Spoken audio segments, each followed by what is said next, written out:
Il était une fois le roi lion. Il avait la puissance. Il avait la crinière. Le roi de la jungle faisait terriblement peur et on ne murmurait que dans les bosquets. Tous les animaux n'osaient jamais l'affronter. Et surtout, le roi lion, de par sa puissance, était jugé immortel par les animaux qui ne pouvaient qu'attendre leur tour pour se faire manger. Sauf que toutes les créatures humaines furent-elles terriblement fortes, y compris King Kong, qu'on nous montrait dans le cinéma, ça finit toujours par la fin. Les années aidant, les dents du vieux lion ont commencé à sauter, y compris sa crinière. Cette petite touffe de cheveux partie qui, avec l'esthétique, la chirurgie capillaire, fut encore plantée, tout comme des dents. Mais le temps, lui, même si on change de sang, continue à nous rouiller. Aussi vrai que les ans avancent, aussi vrai la force nous abandonne. Le roi lion, lui également, subit le même théorème. Quand il voit les années avancer, le crépuscule, et chaque soirée, le roi lion s'est mis à gémir. Les animaux se mettent donc à guetter. Qu'est-ce qui est en train de se passer? Pourquoi ne fait-il plus des rugissements? C'est là où, en cet instant, au niveau de la jungle, chacun commence à se préparer, comprenant que le roi lion n'est pas éternel. Le roi lion, cependant, est difficile, bien sûr, à s'en aller et abandonner son trône. Même quand il ne lui reste que la crinière, les moutons ont peur, les chats s'enfuient, et surtout, les animaux restent très loin. C'est comme une histoire qui se vit également dans une république, un pays qu'on appelle continent, qui a choisi l'emblème de lion pour donner ça, ou alors pour que le président porte cela comme une couronne, comme une crinière. Mais comme dans des histoires de l'école primaire, le roi lion finit parfois par ne plus trop faire peur, montrant ses douleurs, et c'est là où tout ce qui était avec lui commence à prendre peur. L'histoire du vrai lion, telle que racontée à l'école primaire, est telle qu'elle se vit en ce moment au continent. Reprenons nos cahiers, récitation, le roi lion. Dans la savane brûlante et dorée d'Afrique, le roi Yabi, un lion majestueux à la crinière flamboyante, régnait en maître. Connu pour sa force et sa sagesse, sa réputation avait traversé toutes les plaines et les collines. Voilà qu'un jour, Yabi, fatigué de son royaume qu'il connaissait par cœur, décida de partir en voyage pour explorer de nouveaux horizons. On part pour quelques semaines, les amis. Gardez bien la savane en mon absence, dit-il en bâillant paresseusement avant de se lancer à l'aventure. Les animaux de la savane, respectueux, l'acclamèrent à son départ, bien que certains aient été inquiets. Car après tout, que serait la savane sans le roi Yabi? Que jours après le début de son voyage, des rumeurs commencèrent à se répandre comme du feu de brousse. Yabi, disaient certains, était tombé très malade. Les girafes, avec leurs longs coups tendus vers le ciel, disaient avoir vu Yabi tituber près d'une rivière lointaine. Les oiseaux, perchés sur les arbres, rapportèrent des nouvelles effrayantes. Yabi aurait été vu couché sous un baobab, trop faible pour rugir. Et puis, il y avait les hyènes. Toujours promptes à répandre des histoires pour semer le trouble, elles commencèrent à murmurer. Roi Yabi est mort, nous en sommes sûrs, il est mort, c'est évident. Mais les antilopes, un peu plus prudentes, répondaient. Peut-être est-il juste très malade, mais pas complètement. On ne sait jamais, avec un lion comme Yabi. Confusion s'installa partout dans la savane. Certains animaux étaient en larmes, d'autres hésitaient entre organiser des funérailles ou juste attendre un peu pour être sûrs. Alors que Batangadi, le vieux serpent sournois, fit son apparition. Connu pour ses gros yeux et ses manigances, il décida qu'il était temps de prendre les choses en main. Il rampa jusqu'au sommet d'un rocher et, s'adressant à tous les animaux, siffla d'une voix menaçante. « À partir de maintenant, il est interdit de parler du roi Yabi. Personne ne doit évoquer son nom, ni sa disparition, ni sa possible... mort ou très mort. C'est un ordre. » La savane entière resta figée sous cette annonce. Le roi Yabi était leur protecteur, leur guide, et maintenant, ils ne pouvaient même plus prononcer son nom. Mais par peur de Batangadi et de ses mystères, les animaux respectèrent l'interdiction. Les jours se transformèrent en semaines, puis en mois. Le silence régnait sur la savane. Personne n'osait plus demander des nouvelles de Yabi, et la savane sombra dans une sorte de torpeur étrange. Même les bruits joyeux des animaux avaient cessé. Mais quelque chose rongeait l'esprit de chacun. Était-il possible que Yabi ne revienne jamais? Était-il vraiment mort? Ou bien très mort? De nuit, alors que le vent soufflait à travers les arbres et que la lune éclairait faiblement la plaine, on entendit un rugissement lointain, presque imperceptible. Les oreilles des singes, des éléphants et même des petites souris se dressèrent. Était-ce Bi? Le rugissement s'éteignit aussi vite qu'il était apparu, laissant un mystère planer sur la savane. Les animaux se regardèrent, mais personne n'osa parler. Batangadi avait interdit de mentionner le roi, après tout. Puis ce jour, le mystère demeure. Le roi Yabi n'est jamais rentré de son voyage. Certains animaux continuent de prétendre qu'il est encore en vie, explorant des terres lointaines. D'autres croient qu'il est mort, ou peut-être très mort. Mais personne ne sait vraiment la vérité. Dans la savane silencieuse, sous l'ombre des étoiles, le nom de Yabi reste un secret murmuré par le vent, laissant tous les animaux se demander si leur roi reviendra un jour, ou s'il est définitivement perdu pour toujours. Le roi Yabi. Le roi Yabi reviendra-t-il? Aussi vrai que les animaux se posent cette question, aussi vrai les humains se posent la même question par rapport au roi Yabi, Yabi d'Etoudi. Le roi Yabi d'Etoudi, porté disparu depuis le 2 septembre, et vu tout sourire, tout marchant de façon robotique devant le président chinois, avait encore beaucoup de l'énergie jusqu'à ce qu'il disparut des radars. Le 4 septembre 2024.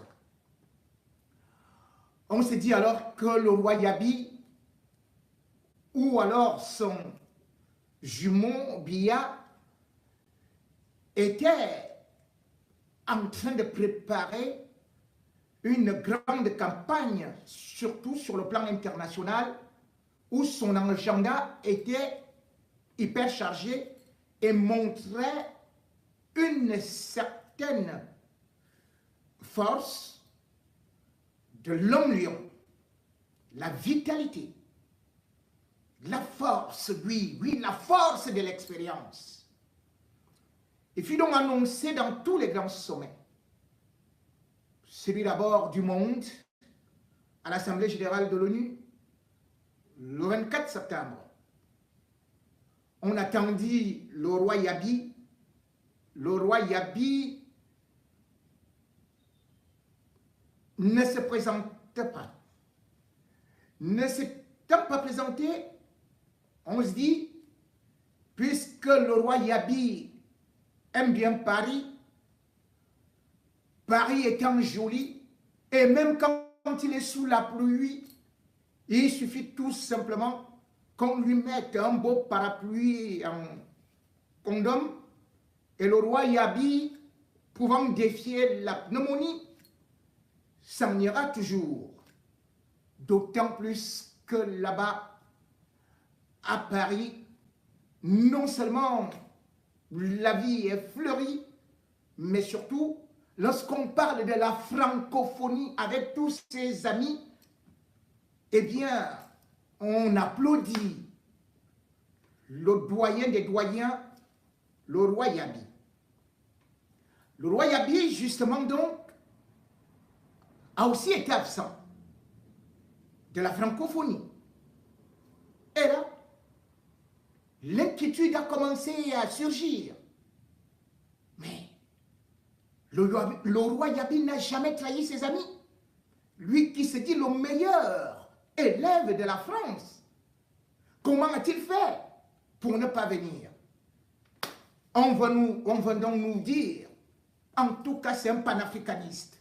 Il ne veut plus de ces choses des Occidentaux. Il préfère plutôt rentrer chez lui pour présider la finale de la Coupe du Cameroun. Tous les tam-tams du village se mettent à jouer. Les balafons, l'obikoutsi, au pédalé, au picachoté. Les routes furent de même barrées. On attendait l'arrivée du roi Yabi, sauf que, quelques instants après, on nous dit la finale de la Coupe du Cameroun, c'est tout petit pour le roi Yabi et il ne vient plus et il récupère un peu d'énergie, autant pour lui de laisser son premier ministre, John Gouttet, d'aller le représenter. Là encore, on s'est dit que le roi Yabi, dans ses stratégies, allait juste faire, par un coup de magie, arriver au pays. Et d'ailleurs, ceux du gouvernement mirent toute la stratégie et toute la mobilisation pour prendre tous les animaux de la forêt du RDPC pour s'aligner et applaudir, tel du gibier qui sera mangé en bordure de route. Les routes furent barrées, mais sauf que le 13 octobre, justement, le dispositif fut levé. Le roi Yabi n'est pas là. Mais entre-temps, une télévision de l'Ambazonie, ce drôle de pays qui survit dans le royaume du roi Yabi, vint à nous dire le roi Yabi n'est plus en vie. Aussitôt, toutes les souris du gouvernement sortirent de leur trou pour nous dire le roi Yabi vit à l'infini. Il a une santé et ne peut pas s'éteindre comme la bougie. Il a une santé de fer. Allez en enfer avec tout ce que vous pouvez imaginer là. Ce communiqué, c'était donc le 8 octobre.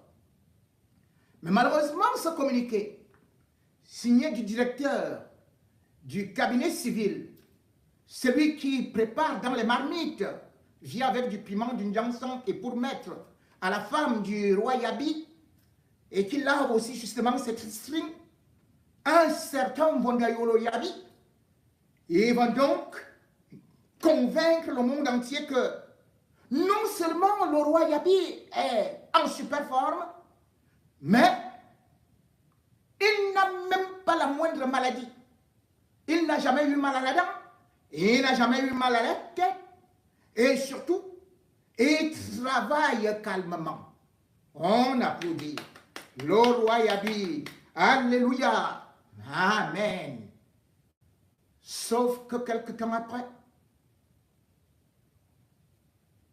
alors qu'on savait que le roi Yabi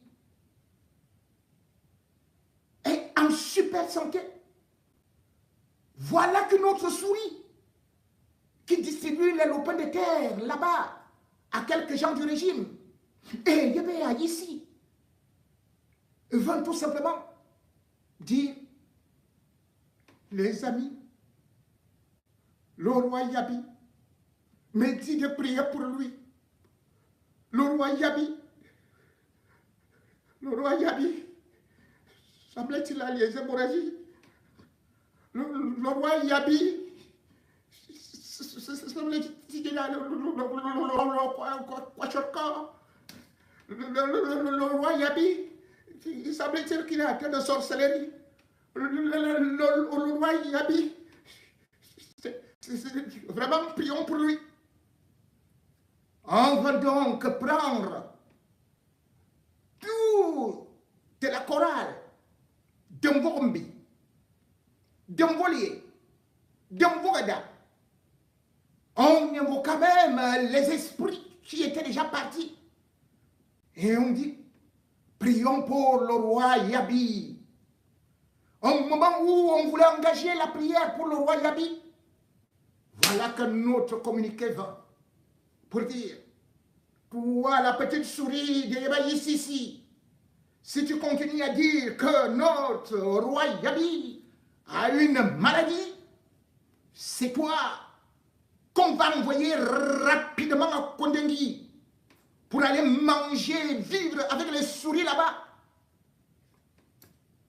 Et Yabaï ici, la souris du roi Yabi, s'est mis complètement encore à genoux pour aller ronger ses grains de maïs et laissa, bien sûr, l'autre lièvre à Tangandji donner ses interdictions. Interdit de parler du roi Yabi. Tout animal qui osera encore, y compris ces oiseaux de la basse-cour, prononcer ce nom, eh bien la foudre s'abattra sur vous. Parce qu'on ne prononce pas le nom du prophète. On ne prononce pas le nom de Yahweh, de Mahomet. On ne désigne pas le diable sur le mur du roi Yabi. Aussitôt, tout le monde s'est mis donc tout petit, regardant à Tangandji, qui bien sûr, lui-même, pas du tout convaincu de ce qui était en train de se passer, dit à son ami, qui est aussi du gouvernement, soi-disant porte-parole du gouvernement, mais qui ne parle jamais, c'est presque un bègue, son ami René Sadi. Ce dernier, oubliant le premier communiqué, vint cette fois-ci nous dire alors une monstruosité qui nous fit peur, parce que cette fois-ci, alors que le directeur de marmite du cabinet civil Mbondayolo venait de nous dire que le roi Yabi travaille calmement chez lui à Bruxelles. Vous voyez bien, ça dit lui, nous dit que non, le roi Yabi est fatigué.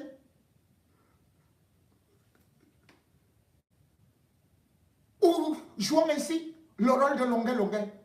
Oh papa, tu es fatigué, va te reposer. Oui, Sadi nous a pris donc que le roi Yabi, d'Etoudi, était en train de se reposer. C'est là où on comprit que le continent est vraiment en danger. Parce que si le roi est déjà fatigué, qu'allons-nous faire? Nous pauvres animaux qui attendons tout simplement sa bénédiction. Lui qui nous a promis l'émergence en 2035. Comment allons-nous faire pour atteindre la terre promise par notre Moïse? Comment allons-nous faire pour vivre sans lui, celui qui nous distribue la nourriture? Mais, pauvres animaux de la forêt du roi Yabi ou de la jungle du roi Yabi, on ne pouvait donc plus parler. C'est à cet instant que la presse internationale s'est mise aussi à s'interroger, à parler. À Tangandji n'avait plus de possibilité de faire taire cette presse internationale. La communauté internationale qui s'interroge. Où est donc Paul Biya? Où est donc Paul Yabi? Une question qui aujourd'hui fait l'actualité, qui fait le tour du monde entier au regard non seulement de l'homme lion, 92 ans, 42 ans de règne, et donc l'avenir devient de plus en plus incertain. Le roi Yabi, à l'infini, le roi Yabi, le président à vie de la République des Toudis, le roi Yabi est-il fini? Y aura-t-il vacances du pouvoir? Qu'est-ce qui va se passer si le roi Yabi revient étant fatigué ou s'il ne revient plus? Va-t-il revenir? Question à un champion. André, rentre à la maison, rentre à la maison, depuis que tu es parti, je n'arrive plus à dormir. Depuis que tu es parti,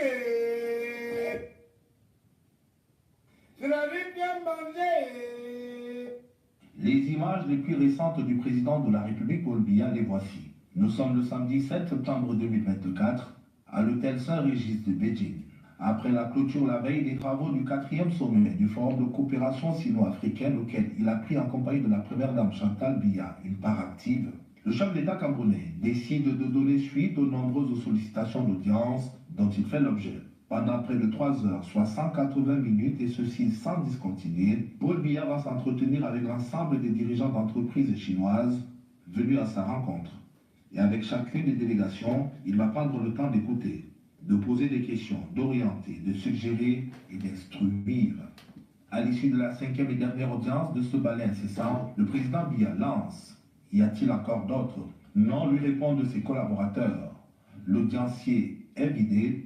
Le président de la République peut alors regagner ses appartements privés avant de quitter définitivement l'Empire du Milieu le lendemain, 8 septembre 2024.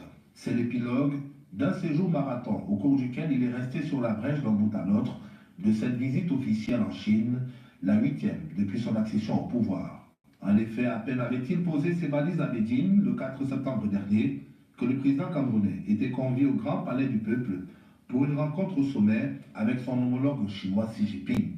Une rencontre élargie aux suites respectives des deux chefs d'État et qui va déboucher sur une réception à la salle des banquets du Grand Palais du Peuple, banquet agrémenté d'intermèdes culturels. Paul Biya y prend part d'un bout à l'autre. Le jeudi 5 septembre dernier, jour d'ouverture officielle des travaux du sommet, on va retrouver le président camerounais encore une fois au devant de la scène, au milieu de la trentaine de ses homologues, pour écouter l'allocution solennelle d'ouverture du président hôte qui annonce la mobilisation de concours financiers sans précédent de la Chine en direction de l'Afrique pour accompagner le processus de sa modernisation.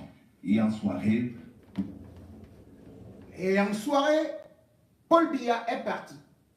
Et depuis, on attend Paul Biya parce que les enfants veulent justement que leur papa revienne. Mais entre-temps, On attend l'enfant, l'enfant ne vient pas. On attend le président ne vient pas. Qu'est-ce qui arrive donc au président Biya? Le président Biya, nous dit-on, est en train de travailler. Et d'autres nouvelles nous disent qu'il est malade. De toutes les façons, qu'est-ce qu'il est en train de travailler? Et pourquoi est-ce qu'il ne parvient pas à rentrer alors que Meka, ah oui, le vieux Meka, du vieux nègre et la médaille, nous a dit que papa to, ya to, papa to, ya to. L'autre, sorti à peine de la prison, bidjan à gauche, bidjan à droite, avec ses petites vestes cintrées, est venu aussi nous dire que, attendez, moi j'ai fait la vision, et je vous dis, en tant que nouveau président, nouveau communicateur de la présidence de la République, que Paul Biya arrive en milieu de semaine.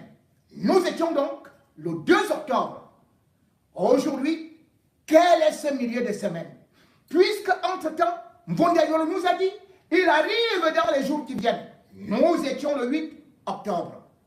Et 45 jours se sont écoulés. Ou alors, à partir du 8 octobre, beaucoup de jours se sont écoulés. Plus d'une semaine. Qu'est-ce qu'on appelle donc les prochains jours? Les prochains jours, c'est les prochaines semaines? C'est les prochains mois? C'est la prochaine année? Comment va-t-on vivre avec un président dont on ne connaît pas l'agenda, dont on ne connaît pas la situation, alors que l'État, aujourd'hui, tout est bloqué? Aucune communication véritable. C'est lui, juste des contradictions et surtout la désinformation. Puisque, en réalité, ce président qu'on attend, peut-être dans l'avion, peut-être quelque part, on ne le voit pas. Alors qu'il devrait faire des miracles. Alors que le pays actuellement traverse une sérieuse série de crises.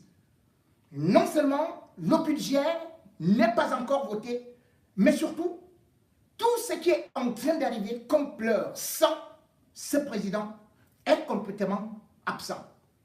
Paul Biya, on t'attend. Paul Biya, où es-tu? Paul Biya, es-tu toujours présent? Ou alors on va déclarer la vacance du pouvoir. Tout le monde s'interroge, mais personne n'a le droit d'en parler. Mais où est passé Paul Biya? À 91 ans, le président du Cameroun n'est pas réapparu en public depuis le sommet Chine-Afrique à Pékin. C'était début septembre, une absence qui commence à faire grand bruit. Enfin, dans la limite de la loi, car le gouvernement a formellement interdit tout débat dans les médias sur son état de santé. Bonjour Stéphane Balong. Bonjour Julien. Que sait-on à ce propos? Où est Paul Biya aujourd'hui, à Genève? Si on s'en tenait aux propos du gouvernement qui a, j'allais dire, largement communiqué la semaine dernière, on dira qu'il est à Genève. De fait, nos sources propres nous disent qu'il est à Genève. Et si on écoute les autorités camerounaises, on dirait qu'il est en parfait état de santé. C'est ce qu'ils disent. Nos propres sources nous disent qu'il a eu quelques alertes, qu'il y avait quelques alertes sur son état de santé, des alertes dues notamment à la fatigue. En même temps, est-ce que c'est étonnant quand on a 92 ans, qu'on est chef d'État et qu'on a enchaîné des voyages plutôt longs? Je pense que la question qui se pose véritablement aujourd'hui, au moment où nous parlons au Cameroun, c'est quand Paul Biya va-t-il rentrer au Cameroun, parce que derrière cette question se pose ce que prévoit la Constitution. La Constitution camerounaise dit que le chef de l'État ne peut pas être absent du territoire pendant plus de 45 jours. Or, quand on regarde l'agenda de Paul Biya ces dernières semaines, il a quitté le Cameroun début septembre, autour du 2 septembre. On l'a vu au sommet Chine-Afrique. On est mi-octobre, on est le 16 aujourd'hui. Demain, le 17, ça fera à peu près 45 jours qu'il n'était plus au Cameroun. Donc la question c'est, va-t-il rentrer entre aujourd'hui, demain ou après-demain? C'est là qu'on va savoir en fait. Parce que derrière tout ça se pose la question de la succession. Parce qu'au-delà de 45 jours, on pourrait déclarer une vacance de pouvoir et ensuite mettre en branle la machine constitutionnelle. Donc seul son retour pourrait faire taire les incertitudes et les rumeurs, parce qu'il y en a beaucoup. Absolument, d'autant plus que j'en parlais tout à l'heure, le concours de flagornerie auquel se sont livrés les ministres camerounais la semaine dernière n'a rassuré personne. Vous vous rendez compte, on a eu pas moins de 4 communiqués de différents ministres pour nous dire que le président allait bien, pour nous dire qu'il était en train de se reposer, mais qu'il continuait en même temps à travailler et à suivre l'évolution des activités dans le pays. Et le coût de ce spectacle, c'était ce communiqué du ministre de l'administration territoriale qui carrément a interdit tout débat sur l'état de santé de Paul Biya, ce qui a provoqué l'effet contraire, évidemment, c'est-à-dire interdire de parler de la santé du président, d'un président qui a 92 ans, laisser penser qu'il y avait quelque chose à cacher. D'ailleurs, selon nos informations, cette sortie a fortement agacé dans l'entourage proche du chef de l'État. Donc oui, seul un retour de Paul Biya au Cameroun permettrait de mettre un terme aux rumeurs, et surtout, ce retour permettrait de rassurer les marchés, parce qu'on est dans une période où on doit élaborer le budget de l'année prochaine. Le président n'est pas encore là, les marchés commencent à s'inquiéter. La capacité du Cameroun à s'endetter sur les marchés va se compliquer, la dette va se renchérir, j'allais dire. Donc oui, il est urgent que les Camerounais soient fixés sur le retour prochain de leur président. Stéphane, vous évoquiez d'une ligne, d'un mot, la question de la succession. En fait, il n'en est même pas question. La présidentielle a lieu dans un an au Cameroun et les partisans de Paul Biya l'incitent à briguer un 8e mandat de 7 ans. Hein. Oui, alors je pense qu'on va assister à un scénario qui va ressembler à quelque chose qu'on avait déjà vu en 2004. En 2004, oui, c'est ça. Quand s'était produit un scénario similaire où Paul Biya absent du pays pendant de longs jours, des rumeurs avaient circulé sur son décès, et puis Paul Biya est rentré en une sorte de retour triomphal, j'allais dire. On se souvient de cette phrase qu'il avait prononcée à sa descente d'avion quand il a dit « Le fantôme vous salue bien ». Il est possible qu'on assiste à quelque chose de ce type-là 20 ans plus tard, où Paul Biya va rentrer en homme providentiel en quelque sorte, et on va voir se multiplier les appels à sa candidature. Mais la question qu'il faut se poser dans ce contexte où on a un débat sur l'état de santé d'un président qui a 92 ans, c'est est-ce qu'il est raisonnable qu'il brille un nouveau mandat? Est-ce qu'il est raisonnable qu'il postule à un nouveau mandat de 7 ans à la tête du pays? Parce que quand on dit que Paul Biya a passé 42 ans à la tête du pays, mais en fait, on oublie qu'avant d'accéder à la présidence, il a été dans la haute sphère de l'État pendant 20 ans en tant que chargé de mission, en tant que directeur de cabinet du président, de son prédécesseur, et en tant que Premier ministre. Donc ça fait 62 ans au total qu'il a passé à la tête de l'État. Et donc, il serait peut-être temps qu'il se repose. Merci beaucoup, Stéphane Balong. Merci. 62 ans à la tête de l'État est toujours omniprésent, mais omni-absent. Paul Biya peut-il donc, à partir de cet instant, encore convaincre les Camerounais et même la communauté internationale au regard de son état? Paul Biya peut-il encore permettre au Cameroun d'avancer? Paul Biya est-il éternel? Peut-il être remplacé? Bien évidemment, certains ont eu à se poser cette question par rapport à ce que l'on appelle justement le gré à gré, et pendant que d'autres demandent la vacance du pouvoir. Vacance du pouvoir, que dit la loi? Bien évidemment, nulle part dans la Constitution de 1996, il n'est écrit qu'au bout de 45 ans, automatiquement, c'est la vacance du pouvoir. Mais cependant, on peut dire qu'au regard d'un certain nombre de choses, la société civile, l'opposition, se doivent également d'être en rang et prêts par rapport à ce qui se passe. Où est l'opposition? Pas de déclaration? Peut-être parce que l'opposition aujourd'hui observe la scène et ne veut pas tomber dans le piège de Biyaki pour relancer souvent sa campagne lorsqu'il est au bas des sondages, fait le mort et ressuscite. Mais en même temps, est-ce qu'un pays peut être dirigé depuis l'étranger? Est-ce qu'un président peut s'offrir non seulement des voyages, des repos illimités, ou alors s'absenter de son lieu de travail à une durée indéterminée sous prétexte que la Constitution le lui autorise ou ne le lui interdit pas?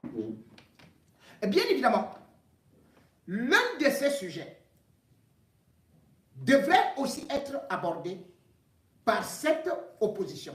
Car il faut se dire, la Constitution du Cameroun a été non seulement violée en 2008, où justement Paul Biya enlève les durées de mandat, mais les mandats deviennent illimités.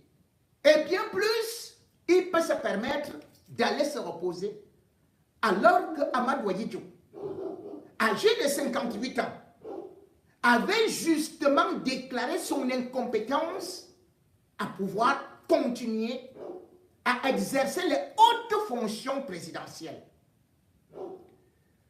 Même quand on l'a supplié, il a dit qu'il n'était pas de ceux-là qui peuvent s'accrocher au pouvoir, quitte à y laisser la vie. Amadou Ahidjo a donc laissé Paul Biya.